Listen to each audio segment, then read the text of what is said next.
ಗುರು ಕರುಣೆ ಇಲ್ಲದವನ ಸ್ನೇಹ ಸಾಯು ತನಕ ಬ್ಯಾಡ,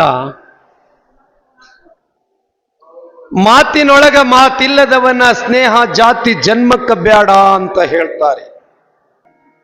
ಮಡಿವಾಳಪ್ಪ ತನ್ನ ಹಾಡಿನಲ್ಲಿ ತತ್ವಪದದಲ್ಲಿ ಬರೀತಾನೆ, ಗುರುವಿನ ಕರುಣೆ ಯಾರಿಗಾಗಿಲ್ಲ ಅವನ ನೆರಳಿಗೆ ನಿಂದ್ರೋದು ಬೇಡ. ಹೌದ್ರಿ, ಗುರು ಯಾರಿಗನಬೇಕು? ಗುರು ಅಂತ ನಾವು ಯಾರಿಗನಬೇಕು? ಗುರು ಅಂತ ಯಾರಿಗನಬೇಕು? ಗುರುವಿನ ಕರುಣೆ ಹೇಗೆ ಪಡಿಬೇಕು?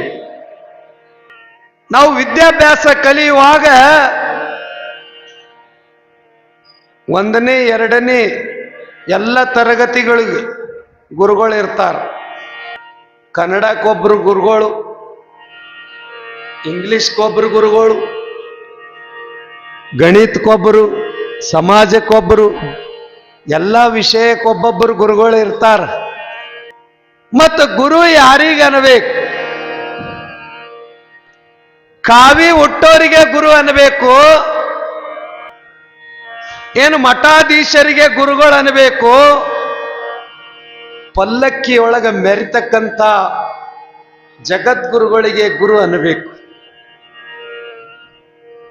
ಗುರು ಯಾರಿಗನಬೇಕು ಮೊದಲು ತಿಳ್ಕೋಬೇಕು ನಾವು, ಆಮೇಲೆ ಗುರುವಿನ ಕೃಪೆ ಪಡ್ಲಿಕ್ಕೆ ಬರ್ತದೆ. ಬಸವಾದಿ ಪ್ರಮಥರು ಹೇಳ್ತಾರೆ ಏನಂತ ಕೇಳಿದ್ರೆ, ಅರಿವೇ ಗುರು. ನಿನ್ನೊಳಗಿರ್ತಕ್ಕಂಥ ಜ್ಞಾನವನ್ನ ಯಾರು ಅರಿವು ಮಾಡಿಕೊಡ್ತಾರೆ ಅವನಿಗೆ ಗುರು ಅನ್ನಬೇಕು.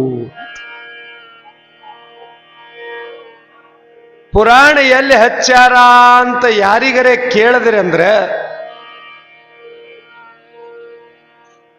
ಚನ್ನವೀರ್ ನಗರದಾಗ ಎಡಕ್ಕೆ ಹೋಗಿ ಬಲಕ್ಕೆ ಹೋಗ್ರಿ, ಅಲ್ಲಿ ದೇವಿ ಗುಡಿ ಅದ. ಆ ದೇವಿ ಗುಡಿಯಾಗ ಪುರಾಣ ಹಚ್ಚಾರ ಅಂತ ಯಾರು ಹೇಳ್ತಾರೆಯೋ ಅವನೇ ಗುರು. ನಮಗ ತಿಳಿಯದನ್ನ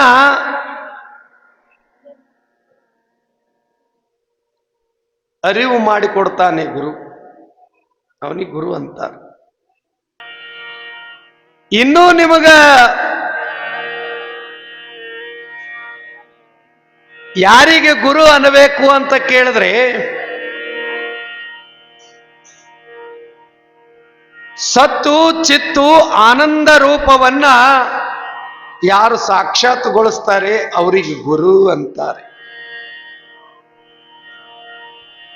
ಜಗತ್ತಿನೊಳಗ ಗುರುವಿಗಿಂತ ಅಧಿಕವಾದ ವಸ್ತು ಯಾವುದೂ ಇಲ್ಲ. ಇವತ್ತು ಆದಿಶಕ್ತಿ ಬ್ರಹ್ಮ ವಿಷ್ಣು ಮಹೇಶ್ವರನ್ನ ಜನ್ಮ ಕೊಟ್ಟಿದ್ದಾಳೆ.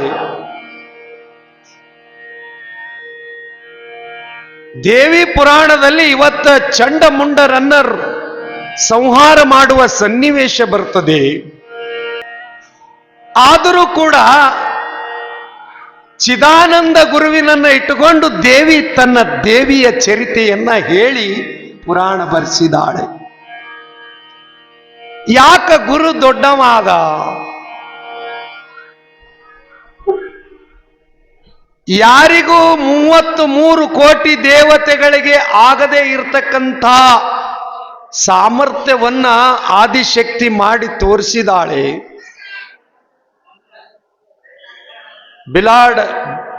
ಬಿಡಾಲರನ್ನ, ರಕ್ತ ಬೀಜರನ್ನ, ಶುಂಭ ನಿಶುಂಭರನ್ನ, ಚಂಡಮುಂಡರನ್ನ, ರಕ್ಕಸರನ್ನ ಸಂಹಾರ ಮಾಡಿರ್ತಕ್ಕಂಥ ದೇವಿ. ಆ ಮಹಾಶಕ್ತಿ ಗುರು ಚಿದಾನಂದರಿಗೆ ಎದುರು ಕೂಡಿಸಿಕೊಂಡು ತನ್ನ ಚರಿತ್ರೆ ಹೇಳಬೇಕಾದರೆ ಪ್ರಪಂಚದೊಳಗ ತಾಯಿ ದೊಡ್ಡಾಕಿ, ಪಾರಮಾರ್ಥದೊಳಗ ಗುರು ದೊಡ್ಡವ.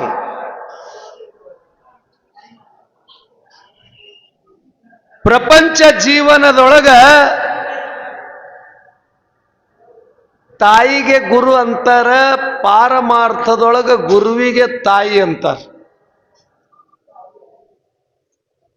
ಹೆಂಗ್ರಿ ತಾಯಿ ಹೆಂಗ್ ದೊಡ್ಡಕ್ಕೆ ಆಗ್ತಾಳ ಪ್ರಪಂಚದಾಗ? ಮತ್ತ ಪಾರಮಾರ್ಥಕ ಗುರು ಹೆಂಗ್ ದೊಡ್ಡವಾಗ್ತಾನ? ಪ್ರಪಂಚ ಜೀವನದೊಳಗ ನಮಗ ಹೆತ್ತು ಹೊತ್ತು ಲಾಲನೆ ಪಾಲನೆ ಮಾಡಿ ನಮಗ ಸಂರಕ್ಷಣೆ ಮಾಡ್ತಾಳೆ ತಾಯಿ.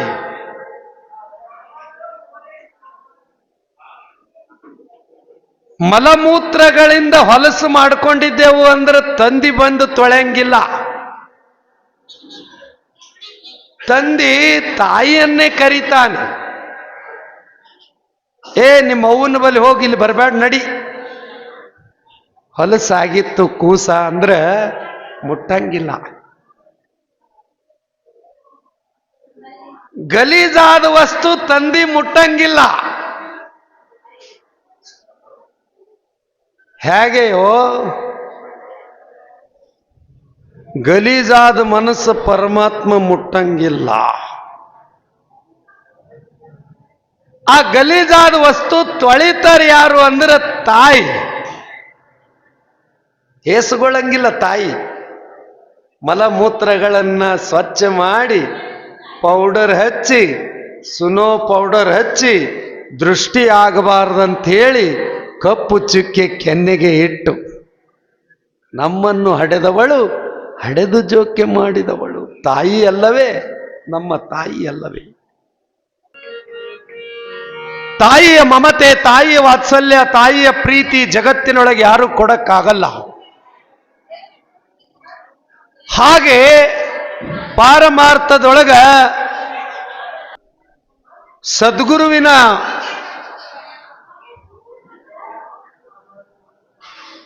ಕರುಣೆ ಆಗಬೇಕಾದರೆ ಅನನ್ಯವಾಗಿರ್ತಕ್ಕಂಥ ಭಕ್ತಿ ಇರಬೇಕು. ಸಾಮಾನ್ಯ ಭಕ್ತಿಗೆ ಭಗವಂತ ಒಲೆಯಂಗಿಲ್ಲ, ಅನನ್ಯ ಭಕ್ತಿಗೆ ಭಗವಂತ ಒಲಿತಾನೆ.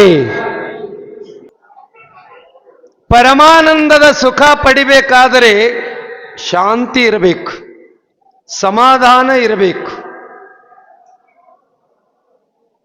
ಸಾಮಾನ್ಯ ಭಕ್ತಿಗೆ ಭಗವಂತ ಒಲೆಯಂಗಿಲ್ಲ. ಪರಮಾತ್ಮನ ಒಲುಮೆ ಆಗಬೇಕಾದ್ರೆ ಸದ್ಗುರುವಿನ ಆತನ ಆಶೀರ್ವಾದ ಮೊದಲು ಬೇಕು, ಕರುಣೆ ಬೇಕು. ಪರಮಾತ್ಮ ನಮಗೆ ಸಾಕ್ಷಾತ್ಕಾರ ಆಗಬೇಕಾದ್ರೆ ಗುರು ಕರುಣೆ ಮೊದಲಾಗಬೇಕು. ಅದು ಹೆಂಗಾಗ್ತದೆ ಅಂದ್ರೆ ಭಕ್ತಿ ಇರಬೇಕು. ಭಕ್ತಿ ಸಂಸಾರದೊಳಗ ಪ್ರೇಮ ಅಂತೀವಿ, ಮೋಹ ಅಂತೀವಿ. ಇದು ಎಲ್ಲ ಅಧ್ಯಾತ್ಮದೊಳಗ ಗುರುವಿನ ಮ್ಯಾಲ ನಾವು ಭಕ್ತಿ ಅಂತೀವಿ. ಆಧ್ಯಾತ್ಮಿಕದೊಳಗ ಭಕ್ತಿ ಅಂತಾರೆ, ಪ್ರಪಂಚದೊಳಗ ಪ್ರೇಮ ಅಂತಾರೆ. ಪ್ರಪಂಚದೊಳಗೆ ನಾವು ಹ್ಯಾಂಗ ಪ್ರೇಮ ಮಾಡ್ತೀವಿ, ಗಂಡ ಹೆಂಡತಿ ಮಕ್ಕಳು ಸಂಸಾರ ಹೆಂಗ ಪ್ರೇಮ ಮಾಡ್ತೀವಿ, ಆಧ್ಯಾತ್ಮಿಕದೊಳಗ ಗುರು ಲಿಂಗ ಜಂಗಮ ಭಕ್ತಿ ಮಾಡಬೇಕು. ಗುರುವಿನಲ್ಲಿ ಹೆಂಗ್ ಭಕ್ತಿ ಮಾಡ್ಬೇಕಂದ್ರೆ ಅನನ್ಯ ಭಕ್ತಿ ಇರಬೇಕು. ಭಕ್ತಿ ಹೆಂಗ್ ಮಾಡಬೇಕು ಅಂತ ಕೇಳಿದ್ರೆ